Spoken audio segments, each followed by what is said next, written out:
అవసరమైన సందర్భాలు తప్ప పరిశీలనకు వచ్చే లేదా అధ్యక్ష అధికారంగా నాకు తెలిస్తే ఏ విషయాన్నైనా నేను ప్రత్యక్షంగా కానీ పరోక్షంగా కానీ ఏ వ్యక్తికి లేదా వ్యక్తులకు వివరించానని భగవంతుని సాక్షిగా ప్రమాణం చేస్తున్నాను. నమస్తే. గడ్డపోతారం మున్సిపల్ చైర్పర్సన్గా సుష్మా గణేష్ గారు బాధ్యతలు తీసుకున్నారు. మొట్టమొదటి మున్సిపాలిటీలో మొట్టమొదటి చైర్పర్సన్గా ఆవిడికి అవకాశం దొక్కింది.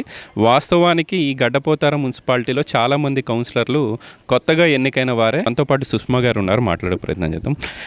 ఈ రోజు నుంచి మీరు చైర్పర్సన్గా బాధ్యతలు తీసుకుంటున్నారు కాబట్టి అందరినీ కలుపుకొని వెళ్లాల్సిన బాధ్యత మీ మీద ఉంది.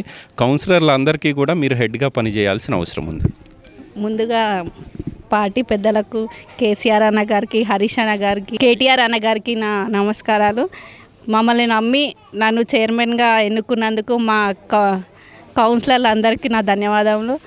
అట్లాగే ఏమైతే హామీలు ఇచ్చినామో నేను చేస్తానని చెప్పి అవి తప్పకుండా చేసి నెరవేరుస్తామని ప్రామిస్ చేస్తాను. అండ్ సుష్మా గారు, మొన్న ఎన్నికల ప్రచారంలో భాగంగా మనం జిఎంఆర్ కాలనీలో నిలబడి మాట్లాడాము. అక్కడ చాలా సమస్యలు ఉన్నాయి. వాస్తవానికి ఒక గుడి బడి లేని పరిస్థితులు ఉన్నాయి. మహిళలు చాలా ఇబ్బందులు ఎదుర్కొంటూ ఉన్నారు. మీరు అక్కడ కొన్ని హామీలు ఇచ్చారు.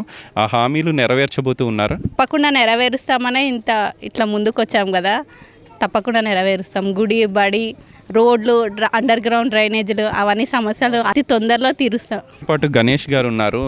ఒక మంచి అవకాశం బీఆర్ఎస్ పార్టీ మీకు ఇచ్చింది.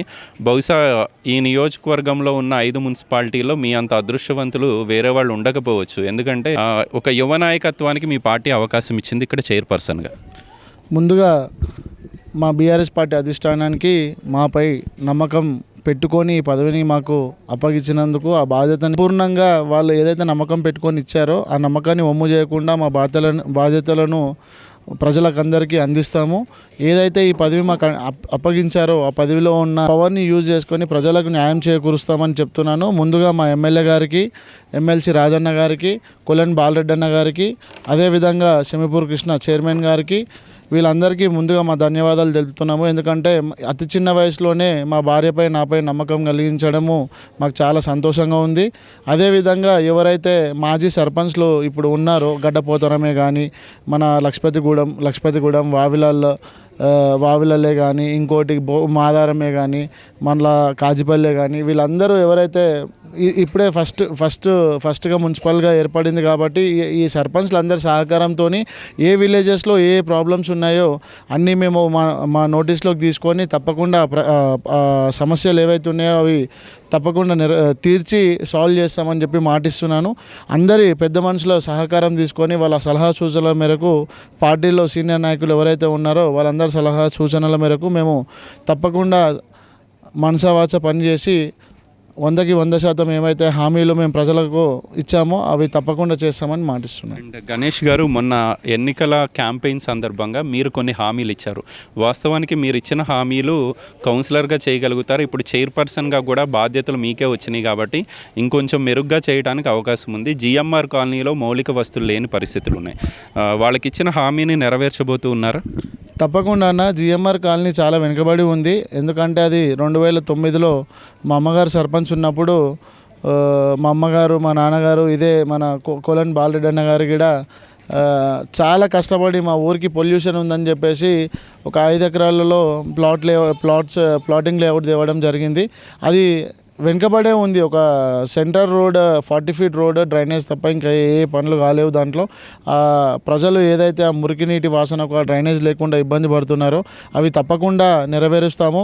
ముందుగా జిఎంఆర్ కాలనీలో ముఖ్యమైన సమస్య ఏంటంటే వాటర్ సమస్య ఉంది, మంచినీటి సమస్య ఉంది.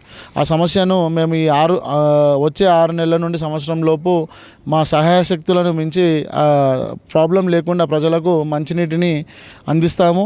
ఇంకోటి అండర్ గ్రౌండ్ డ్రైనేజ్ ప్రాబ్లం ఉంది. మేము కౌన్సిలర్గా ఉంటేనే మా బాధ్యత పెద్దది అనుకున్నాం, కానీ ఇప్పుడు చైర్పర్సన్ చేసిన తర్వాత ఇంకా అంటే మాకు 10 ఊళ్ళ బాధ్యతను మా భుజాలపై మోస్తున్నందుకు ప్రజలకు ఏవైతే మేము హామీలు ఇచ్చామో అవన్నీ చేస్తాము. జిఎంఆర్ కాలనీకి సంబంధించి మేము అండర్ గ్రౌండ్ డ్రైనేజ్ పనులు, రోడ్డు పనులు, స్ట్రీట్ లైట్ పనులు, సెక్యూరిటీ కోసము సీసీ కెమెరాస్ అవన్నీ కూడా పెట్టించి ఆ కాలనీని ఒక మోడల్ కాలనీగా తీర్చిదిద్దుదామని అనుకుంటున్నాము. ఇంకోటి మా విలేజ్లో శ్రీసాయి కౌంటీ అనే ఒకటి వెంచర్ ఉంది. వాళ్ళు సంపూర్ణ మద్దతు మాకు తెలిపారు. పోలింగ్లో మెజారిటీ వచ్చింది. ఆ మెజార్టీని మేము మా మనసులో గుర్తుపెట్టుకొని రానున్న 5 సంవత్సరాలలోపు మేము పనిచేసి పెడితే వాళ్ళు మా కాంపౌండ్ లోపలికి రాకముందుకే మిమ్మల్ని విజయ తిలకం మీకు పెడతామన్న మాట మేము తెచ్చుకుంటాము. వారి ద్వారా వాళ్ళ నోటి ద్వారానే ఆ మాట అనేంతగా పని చేపించి చూపిస్తాము. అండ్ ఈ శ్రీ సాయి కౌంటీ గురించే నేను అడగాలనుకుంటూ ఉన్నాను. అక్కడ చాలామంది ఇతర అభ్యర్థులు కూడా చాలా హామీలు ఇచ్చారు, కానీ ఇక్కడ ప్రజలు అధికార పార్టీ నాయకుల్ని కాదని చెప్పి మీ మీద నమ్మకంతో మీకు మంచి మెజారిటీ ఇచ్చారు. మీరు మొదట తీసుకోవాల్సింది అదే అనుకుంటా బహుశా. తప్పకుండా అన్న, ఎందుకంటే ఇప్పుడు ఎప్పుడైతే ఊర్లోకి బయట నుండి వచ్చి సెటిలర్స్ ఉంటారో అప్పుడే విలేజ్ అనేది డెవలప్ అవుతుంటుంది. ఇంకా వేరే వెంచర్స్కి అరే ఈ విలేజ్లో సంపూర్ణ సహకారం ఉంది రాజకీయ నాయకుల నుండి, మనకు డెవలప్మెంట్స్ కూడా అవుతున్నాయి, ఎటువంటి ఇబ్బంది పెట్టట్లేదు అనుకుంటేనే ఊరు అనేది డెవలప్ అవుతుంది. తప్పకుండా మేము ఊరిని డెవలప్ చేసుకుంటానే ఈ శ్రీసాయి కౌంటీని దృష్టిలో పెట్టుకొని మొట్టమొదటిగా వాళ్ళకు డ్రైనేజ్ పని అనేది చాలా ముఖ్యమైన పనిగా ఉంది. డ్రైనేజ్ పని, అదేవిధంగా మన జిఎంఆర్లో ఎటువంటి ప్రాబ్లం అయితే ఉందో వాటర్ ప్రాబ్లం అది ఉంది. ఆ రోడ్స్, డ్రైనేజెస్, వాటర్ ప్రాబ్లం తప్పకుండా వాళ్ళకు తీరుస్తాము. అతి తొందరలోనే ఈ ప్రాబ్లం సాల్వ్ చేస్తామని మాటిస్తున్నాం వాళ్ళకు. బీఆర్ఎస్ పార్టీ నుంచి 14 మంది కౌన్సిలర్లు గెలిస్తే మీరు చైర్పర్సన్ అయ్యారు. ఇంకొక 4-3 కాంగ్రెస్ పార్టీ నుంచి ఒక స్వతంత్ర అభ్యర్థి గెలిచినట్టున్నారు.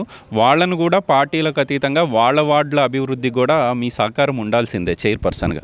తప్పకుండా మా సహకారం ఉంటుంది. ఎందుకంటే ఏదైనా పార్టీలోని దృష్టి పెట్టుకొని చేస్తే నష్టపోయేది ప్రజలే. లాస్ట్కి అట్మోస్ట్గా నష్టపోయేది ప్రజలే, కానీ ప్రజలకు ఎటువంటి ఇబ్బంది కలగకుండా తప్పకుండా డెవలప్మెంటే మాది ఓ లక్ష్యంగా పెట్టుకొని తప్పకుండా డెవలప్మెంట్ చేసుకుంటూనే పోతాము.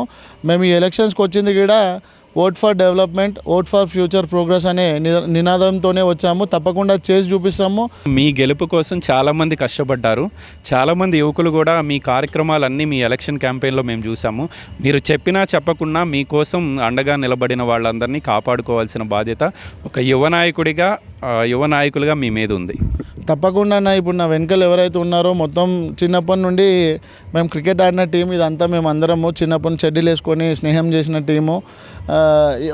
ప్రతి ఒక్కరి కష్ట సుఖాలు అనేటివి అందరికీ తెలుసు. మేము మా టీంలో కూడా ఎవరు కూడా ఆర్థికంగా ఏదో పెట్టుబడులు పెట్టుకొని మేము పైకి ఎదగాలన్న అంత అది కూడా మా టీంలో చాలామందికి లేదు. తప్పకుండా వారిని దృష్టిలో పెట్టుకొని ఈ 5 సంవత్సరాల పాటు గడ్డపోతరం మున్సిపాలిటీని ఎలాగైతే డెవలప్ చేస్తానో నాతోటి శ్రమించి ఏదైతే వాళ్ళ కష్టాన్ని వృధా చేయకుండా వాళ్ళని కూడా నాతో పాటు తీసుకొని నడుచుకుంటూ వెళ్తానని మాటిస్తున్నాను. చివరిగా మీ నాన్నగారు గతంలో చేసిన మంచి పనులు, మీ అమ్మగారు సర్పంచ్గా ఉన్నప్పుడు చేసిన పనుల ద్వారా మీ కుటుంబానికి ఒక మంచి పేరు ఏర్పడింది.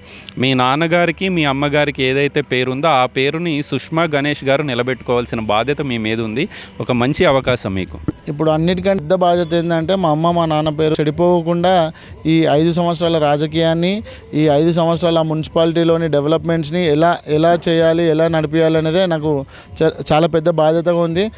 అందరినీ ఎవరైతే 18 మంది కౌన్సిలర్లు ఉన్నారో 18 వార్డులు ఉన్నాయో అందరినీ కలుపుకొని పోయి డెవలప్మెంటే మా ప్రధాన లక్ష్యంగా, తప్పకుండా డెవలప్మెంట్నే మా మైండ్లో పెట్టుకొని ఎటువంటి వేరే ఆలోచనలు పెట్టుకోకుండా పార్టీలకు అతీతంగా డెవలప్మెంట్ అనేది ప్రజలకు కావాలి. ప్రజల్లో డెవలప్మెంట్ అనేది మొట్టమొదటిసారి గడ్డపోతరం మున్సిపాలిటీ అనేది ఏర్పడింది. ఇక ఒక ఎస్సీ మహిళ రిజర్వేషన్ వచ్చినా కానీ అతి చిన్న వయసులోనే ఆమె మున్సిపల్ చైర్మన్ అయ్యింది. వాళ్ళు చాలా చక్కగా పనులు చేశారు అని చెప్పేసి వాళ్ళు మమ్మల్ని ఊరూరున మా పేరు అనేది చిరస్థాయిగా నిలిచిపోయేలా మేము డెవలప్మెంట్ అనేది చేసి చూపిస్తామన్న. ఎలక్షన్ క్యాంపెయిన్లో మీరు ఒక హామీ ఇచ్చారు, ఒక మాట చెప్పారు, గెలిచినా గెలవకున్నా మా ఫౌండేషన్ తరపున సేవా కార్యక్రమాలు కొనసాగుతాయి మా అమ్మగారి పేరు మీద అని చెప్పి. ఇప్పుడు మీరు గెలిచారు, కౌన్సిలర్గానే కాదు చైర్పర్సన్ అయ్యారు కాబట్టి అవి మరింత ఉధృతంగా తీసుకువెళ్లాల్సిన అవసరం ఉంది. తప్పకుండా అమ్మగారిని దృష్టిలో పెట్టుకొని మా అమ్మగారి దగ్గర ఏమీ లేనప్పుడు ఆమె ఇస్త్రీ కింద లేబర్ పనికి పోయిన రోజులుండే. మాకు మా ఊర్లో అందరు కూడా చెప్తారు, మీ అమ్మ ఇంత కష్టపడ్డ తర్వాతనే మీకు ఇంత స్థాయి వచ్చింది, మీ అమ్మగారి వల్లనే ఇదంతా అయ్యింది, మీ అమ్మగారిని ఎప్పుడు కూడా మర్చిపోవద్దు అని చెప్పారు. అదేవిధంగా నేను మా అమ్మ పేరు చరిత్రలో చిరస్థాయిగా నిలిచిపోయేటట్టు ఈ ఫౌండేషన్ ప్రమిళ హెల్పింగ్ హ్యాండ్స్ అనే ఫౌండేషన్ మొదలు పెడుతున్నాను. అదేవిధంగా ఇప్పుడు పెళ్ళైన ఆడపిల్లకి డెలివరీ టైంలో 10,000 అది తప్పకుండా మేము సాయం చేస్తాము. అదేవిధంగా ఎవరైతే తల్లి లేదా తండ్రి లేని పిల్లలు ఎవరైతే ఉంటారో వాళ్ళకు ఆర్థికంగా 5,000 రూపాయలు సంవత్సరానికి ఒకసారి చదువుకునే పిల్లలకు విద్యార్థులకు సాయం చేస్తాము. పుస్తమెట్టలు పెళ్ళిళ్ళకు ఆడపిల్లల పెళ్ళిళ్ళు చేయాలంటే ఈ రోజులల్లో 1,50,000 1,60,000 ఒక తులం బంగారం అయింది. వాళ్ళు ఏదైనా ఆడపిల్ల పెళ్లి చేయాలంటే ఆస్తులు అమ్ముకొని వాళ్ళకి సంవత్సరం పాటు తినడానికి అన్నం గిడి ఉండదు. దాన్ని దృష్టిలో పెట్టుకొని వాళ్ళ పెళ్ళికి పుస్తమెట్టలు 1 క్వింటల్ బియ్యం ఇస్తున్నాము. అదేవిధంగా వృద్ధులు కానీ ఇంకోరు కానీ కార్మికులు కానీ ఎవరికైనా వారికి బాగాలేక యాక్సిడెంట్స్ అదో ఇది అయితే తప్పకుండా వాళ్ళకు ఒక 5,000 రూపాయలు ఆర్థిక సాయం చేస్తామని కూడా మాటిస్తున్నాను. ఈ 4 తప్పకుండా చేసి తీరుస్తాను. రాబోయే రోజుల్లో మీ అభివృద్ధి కార్యక్రమాల్లో మేము కూడా పాలు పంచుకోబోతున్నాం. చూద్దాం ఏం జరుగుతుంది అనేది మీరు చేసే అభివృద్ధి కార్యక్రమాల మీద ఆధారపడి ఉంటుంది. సో ఇది ఓవరాల్గా మొట్టమొదటగా ఏర్పడిన గడ్డపోతారం మున్సిపల్ చైర్పర్సన్గా సుష్మా గణేష్కి అవకాశం వచ్చింది. మంచి యువ నాయకులకి బీఆర్ఎస్ పార్టీ పెద్దలు అవకాశం ఇచ్చిన నేపథ్యంలో ఈ గడ్డపోతారం మున్సిపాలిటీ మరింత అభివృద్ధిలో పుంతలు తొక్కబోతున్నట్లుగా ఎవరైతే చైర్పర్సన్గా ఉన్న సుష్మా గణేష్ చెప్తూ ఉన్నారు. వీడియో జర్నలిస్ట్ కదీర్తో గోపికృష్ణ, న్యూస్ 16 గడ్డపోతారం మున్సిపాలిటీ నుంచి.